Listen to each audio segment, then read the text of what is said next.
Hello guys, welcome back to my channel Antarik and Ishani activities and family blog. তো আজকে আমি আপনাদের একটা গাদাল পাতার রেসিপি দেখাবো, যেটা গরম ভাতের সাথে খেতে লাগে অতুলনীয়। তো দেখতে পাচ্ছ এখন আন্তরিক গাদাল পাতা তুলছে। আমাকে বললো মা আমি তোমার হেল্প করে দেবো। আমি বললাম ঠিক আছে, তুমি আমার হেল্প করে দেবে? আচ্ছা ঠিক আছে। তো আন্তরিক এখন আমার হেল্প করছে, আর দেখতে থাকো আমার পুরো ব্লগটা। তো দেখতে পাচ্ছ বন্ধুরা, কত গাদাল পাতা আমাদের এই মুহূর্তে তোলা হয়ে গেছে ফাইনালি।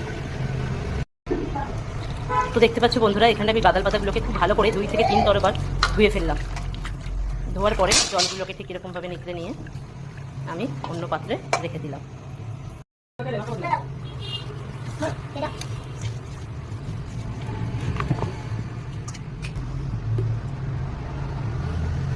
তো দেখতে পাচ্ছ বন্ধুরা, আমি কড়ার মধ্যে তেল দিয়ে দিলাম। তেলটা গরম হয়ে যাওয়ার পরে কড়ার মধ্যে দিয়ে দিলাম আমি 5 ফোড়ন। 5 ফোড়নটা একটু ফ্রাই হওয়ার পরেই সঙ্গে সঙ্গে দিয়ে দিলাম এখানে রসুন থেতো করে দিলে রসুনের টেস্টটা খুব ভালো আসে। তোমরা চাইলে পেস্ট করে দিতে পারো।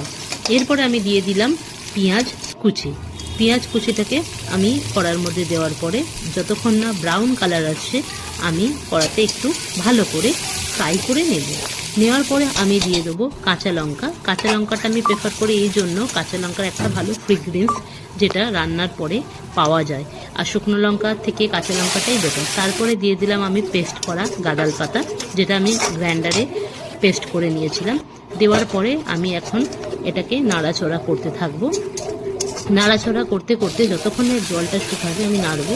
জলটা শুকিয়ে যাওয়ার পরে একটা থিকনেস ব্যাপার চলে এলো, দেখতে পাচ্ছ। তারপরে দিয়ে দেবো অবশেষে আমি লেবুটা কিন্তু অবশ্যই দিতে পড়বে। তো দেখতে পাচ্ছ আমাদের আজকের বাঙালিয়ানার লাঞ্চের মেনু: ভাত, গাদাল পাতার বাটা, ডাল আর একটা মিক্স ভেজ। তো এটাই হলো আজকের আমাদের লাঞ্চ। আর কেমন লাগলো অবশ্যই প্লিজ আমাকে কমেন্ট করে জানিও। তো দেখা যাক আন্তরিক কি বলছে খেয়ে। আন্তরিক